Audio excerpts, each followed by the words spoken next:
But once I saw the panel, it's a 125. This house, when it was built, would be a 100 amp panel.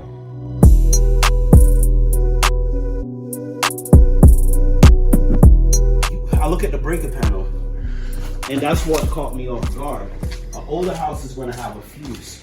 So when I saw this is not a 1955 panel. So it's newer. It's new. Yeah. And that's what the first thing there's two panels at that house that we just left, one upstairs and one downstairs.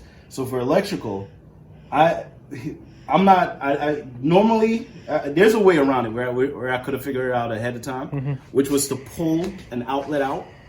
But once I saw the panel, it's a 125. This house, when it was built, would be a 100 amp panel. I'm like, all right, it's already upgraded. So this is what I looked at first. But you know, as I said, things you can't predict everything, and so that's for the electrical though. And then once I saw these downstairs, BX cable, that's grounded. This is grounded. So when I saw the washer and dryer unit and everything, I'm like, okay, these are the wires that are out. The whole house must be updated, but it wasn't. It was just the add-ons. So the wires that were exposed in the basement were the newer wires.